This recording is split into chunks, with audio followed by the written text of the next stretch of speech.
はいどうも、車買うチューバーワンソクチューブです。新型ハリアー注目度高いですね。前回は新型ハリアー購入した6つの理由という動画上げて、たくさんの人に見ていただきましたが、褒めるだけじゃないですよ。私も購入した新型ハリアーなんですが、重箱の隅をつつくようなね、12個のダメなポイント、今回はダメ出しをしたいと思います。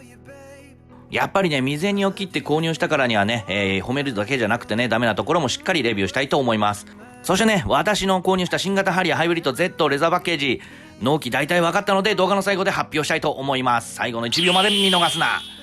前回お届けしたね、私が新型ハリアー購入した6つの理由は、下の詳細欄にリンクを貼っておきますので、そちらも合わせて見ていただければと思います。で、前回の動画ではね、ガソリンの Z を見たんですけれども、今回はね、ハイブリッドの G という中間グレードを見てみたいと思います。車両本体価格は400万円からとなっています。見積もり記事なんかもね、下の詳細欄にリンク貼っておきますね。それでは改めまして、今回新型ハリアーの G ですね、中間グレードのハイブリッド見てみたいと思います。ボディカラーはね、プレシャスブラックパールという55000円のオプションカラーですね。セルフリストアリングコートという小傷をね、自己修復する機能があるブラックですね。で、私はね、ハリアーの見た目に惚れて買った部分っていうのもかなり多いんですけれども、今回のね G もなかなかかっこいいんじゃないでしょうか。前回お届けしたね Z と違う点としては、ホイールがね、18インチになっていたり、耳たぶミラーがついていたりっていうね、ところぐらいしか外見のね、外見の違いはないんですけれども、もうこれでもまあ十分かなとも思います。細かく見てみましょう。まずね、フロントのヘッドライトなんですけれども、G 以上にはね、こちらの LED ヘッドランプ、アダプティブハイビーム機能付きのものが標準装備となります。このようにね、2本の L 字がね、光るポジションランプ兼デイライトになっていて、ウインカーはその部分が反転して、光るようになっています。そしてね、LED フォグもついていますね。このね、2本の L 字のヘッドランプ、これデイライトになって昼間も光りますけれども、もはやね、レクサスなんじゃないかと思うぐらいね、綺麗ですよね。そして、こちらハイブリッドモデルなので、グリルのところ、今まではね、中飛という、鷹の一種の鳥のマークになっていましたが、トヨタマークになって、ハイブリッドなので青ですね。で、こちら、LED フォグがついています。いや、なかなかかっこいいんじゃないでしょうか。ただね、でも鷹のマークがね、いいっていうね、人も結構多いですね、コメント欄見ても。そしてね、サイド、フロントのところにあるエアインテークはダミーじゃなくて本物ですね。エアが抜けるやつですね。昨今ね、こういうとこダミーのデザインが多い中で、ちゃんとね、機能性のあるものっていうのをね、評価できると思います。続いてサイドの方に回っていきましょう。新型ハリアーのボディサイズは、全長4740、全幅1855、全高1660とですね、先代よりもね、ボディはサイズアップしているんですけれども、まず一つ目のダメなポイントなんですけれども、マンションの一般的な駐車パレット幅の1850を超えてしまっているという点ですね。これによってね、購入を断念しなきゃいけない人も結構多いんじゃないかと思います。そしてね、サイドビューを上級グレード Z と見比べてみますが、Z には19インチのアルミホイールが標準装着となっていて、Z にしか付けられません。このね、高輝度、メッキ塗装になっているのがね、なかなか足元がね、きらびやかでかっこいいかと思うんですけれども、一方ですね、G グレードには18インチの、アルミホイールが装着されます。でもね、このデザインもね、全然かっこいいなと思う。むしろこの方がいいっていう人もいるんじゃないかと思うほど、迫力のあるデザインでしたね。そして、次のダメなポイントなんですけれども、パノラミックビューモニターが Z にのみ、オプション装着可能なので、G 以下のグレードには耳たぶミラーが強制装着になるという点ですね。これオプションでも選択できないので、このね、耳たぶミラーな補助ミラーが、G 以下のグレードには強制装着となります。これね、Z ではね、このように、すっきりとしたミラーになってて、これサイドカメラ、パノラミックビューモニターとセットになってるんですけれども、それが付けられないと、この補助ミラーが、日本のね、法律の保安上の関係で付けなければならないと。ただ、マツダとかね、スバルとかの SUV にはサイドカメラ全グレード標準になってますからね、補助ミラーとか付いてないですよね。そういうところがちょっと残念かなと思います。はい、続いてリアの方に回っていきましょう。個人的にはね、今回の新型ハリアー、リアビューがすごく好きですね。ただですね、リアビューでも懸念点はあるんですよね。というのもですね、ウインカーがここが光るんですね。これちょっと低すぎやしませんかというのはね、前回も言ったと思うんですけれども、これだとね、ちょっとトラックとかが、近づいて止めた時とか見えないですよね。で、バックランプもこの横のところが光るんで、これちょっと視認性ぎていると視認性悪いですよね。ここがちょっと懸念点です。とはいえね、この新型ハリアー、リアビューはね、本当に美しいなと。もうジャガーのね SUV をね彷彿とさせるような、切り長のリアコンビネーションランプはねなかなかかっこいいなと思います。そしてねリアコンビネーションランプをリアの突端にですね、その下の部分がえぐれるようなデザインになっているっていうのもね、なかなか勢いを感じるスポーティーな、ラインになっていて、個人的にはすごく気に入っていますね。これかっこいいと思っています。そして G グレードではハイマウントストップランプはロングタイプではないですね。 Z だとロングタイプになります。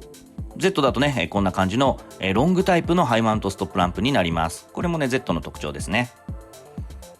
そしてですね次に気になっているところなんですけれども、左右1本ずつ出しのねオーバルのマフラーは見た目かっこいいんですけれども、マフラーのねフィニッシャーの中にパイプが見えちゃってるっていうのはねちょっと見た目的にもうちょっと気を使ってもらえたらなと思うところですね。これなんかちょっとかっこ悪いですよね。はい、続いてインテリアを見てみましょう。鍵穴はね見えちゃってるタイプですね。細かいところなんですけど、トヨタ車だったらしょうがないかなと、レクサスだったら残念ですけども。そしてねドアトリムの質感は素晴らしいですね。これもレクサス以上と私も思えるところですね。そして鷹のマークの中皮はねここについてますよね。で、メッキのパイピングの処理がしてあるこの部分なんかも質感非常にいいです。この辺はね G と Z の差はそんなにないですね。でここね鷹がここについてます。フロントグリルからはなくなりましたけどね。そしてこの辺も全部合成規格で覆われていて、レザーパッケージではないブラックの内装なんですけれども、ウィンドウスイッチもメッキがついていて、ここのねなんかところもなんかひんやりとしたフィルムが貼られていますね。見た目も悪くないです。ただ、下部のところはハードプラにはなっています。そしてドアポケットにドリンクホルダーがあって、ヒンジはプレス製ですね。続いて運転席のシートを見てみましょう。こちらねレザーパッケージついていないので、標準シートなんですけれども、これでもね合成比較とファブリックのコンビネーションシートで一瞬でレーザーかと思うぐらい質感良いですよね。そして、パワーシートもついていますが、助手席は手動となります。レーザーパッケージつけると助手席も、パワーシートになります。そしてねスカッフプレートもね金属のものついていますが、 G だと光らないですが Z だと、スカッフイルミネーションが標準装備となります。この辺はね G と Z の差別化がされていますね。はい、続いて、アクセルペダルなんですけれども、ここもねちょっと残念なポイントというか、本当重箱の隅で申し訳ないんですけれども、これ吊り下げ式をねオルガンタイプにしてるんですよね、トヨタの場合。これねレクサス LS でも同じです。これだったらいっそね普通に吊り下げ式でも良かったなとは思います。ドア閉めた音聞いてみましょう。かなりねワゴンっていうね、いかにも機密性の高そうな音がします。そして新型ハリアー G のインテリア前景を見てみたいと思いますが、前回見たね Z との一番大きな違いはですね、やっぱ8インチのディスプレイオーディオが標準装備となっています。そしてね後で突っ込みますけど、ステアリングホイールはラブ4とかと共有のパーツになっていると、そういうところもね気になりますね。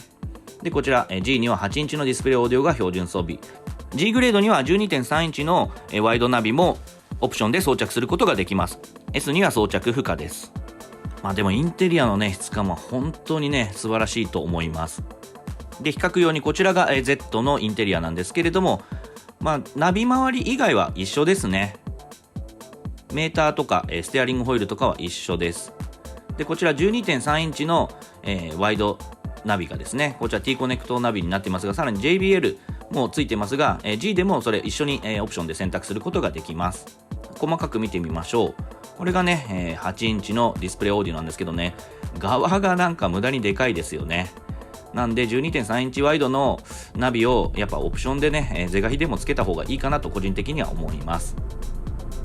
で、こちらディスプレイオーディオなんで、T コネクトナビは別途インストールする必要があって、さらに CD のスロットがないと、これ結構気にする人多いんですよね。でテレビチューナーもついてません。これも結構死活問題っていう人もいるかと思います。でですね G グレードにはですね、エアコン周りが静電式のスイッチではないんですが、ぶっちゃけねこっちの方がいいと思えるぐらい良かったですね。というのもですね、Z では静電式のタッチパネルになるんですけれども、温度表示がねここにはされなくて、逆にナビの画面の方に温度表示が出るんですけども、これだったらねG グレードの方が、物理スイッチであって、温度表示も出てる方が見やすいんじゃないかなと思うほどでした。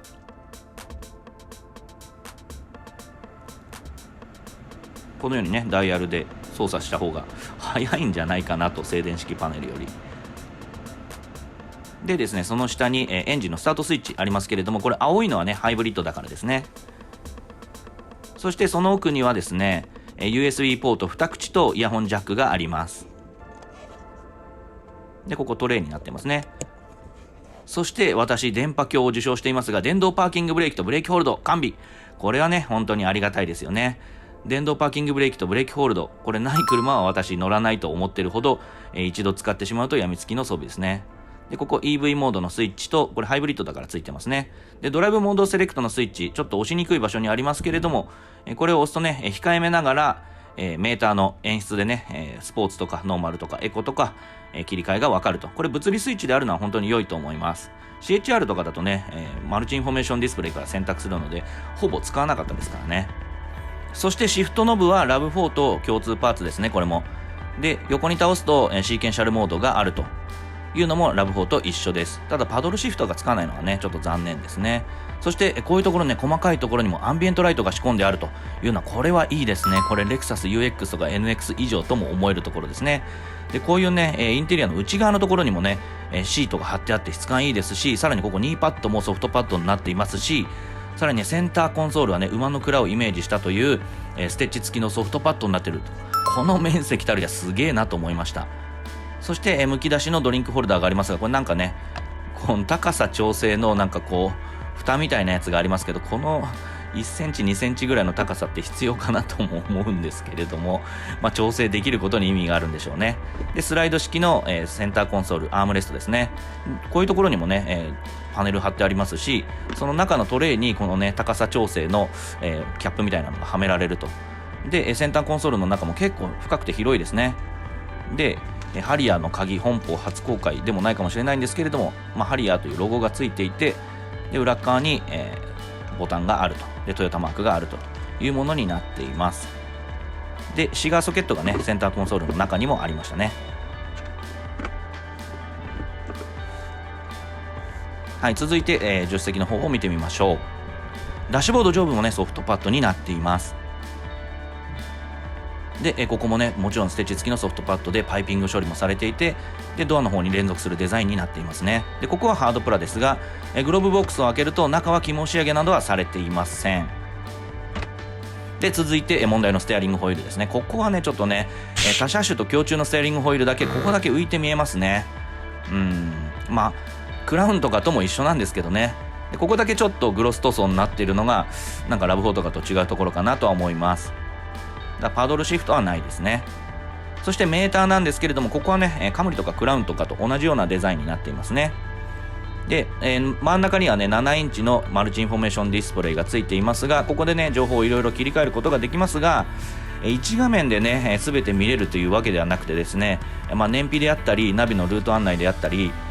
音楽であったりとかっていうのはいちいち切り替えないといけないので、本当だったらねいい感じの情報を1画面でカスタマイズできたらいいのになと常日頃から思います。欧州車のようにここに地図を表示することなどはできません。ここもねそろそろ国産車もブレイクスルーが欲しいなと思うところですね。そしてこの辺もパイピング処理されていて、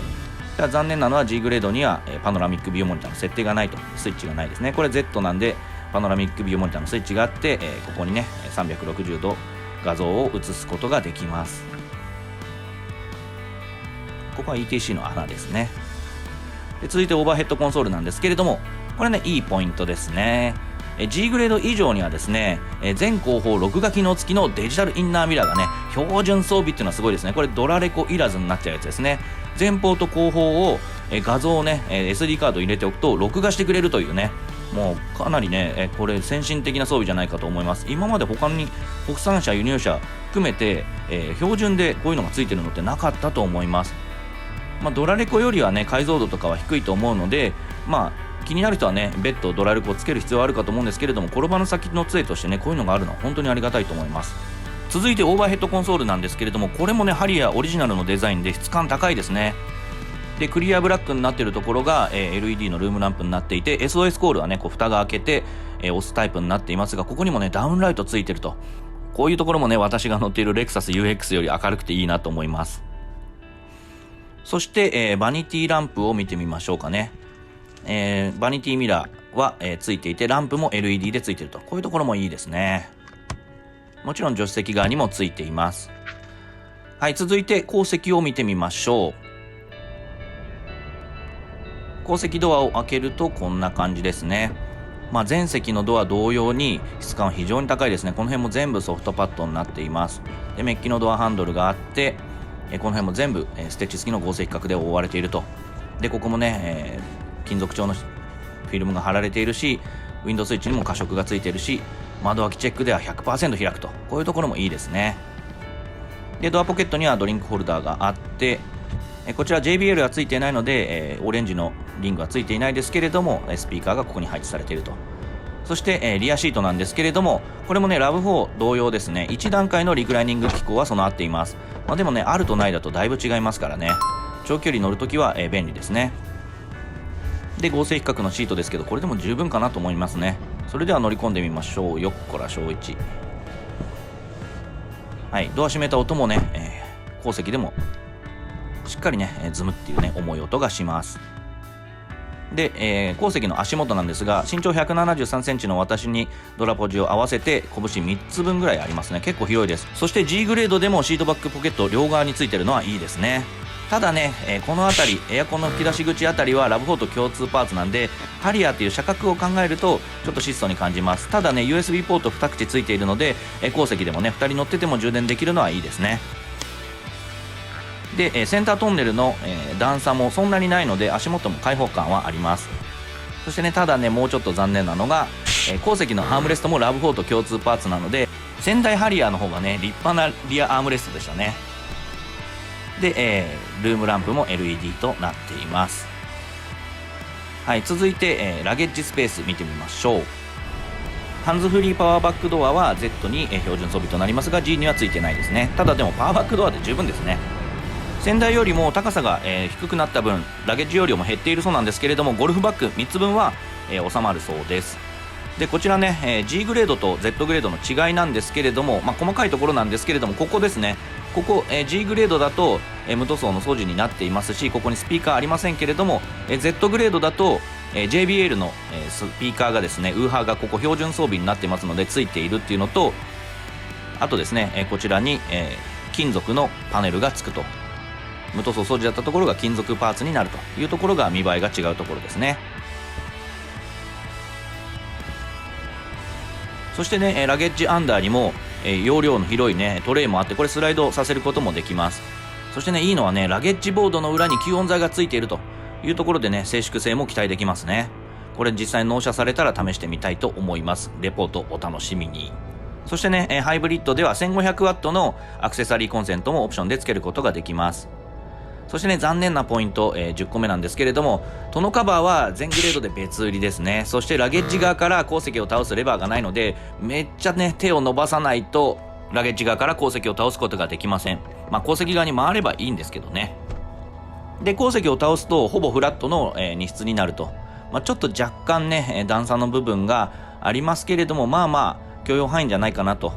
車中泊もできるんじゃないかなと思います。これ納車されたらね、やってみようかどうか悩むとこですけどね、リクエストあればやってみたいと思います。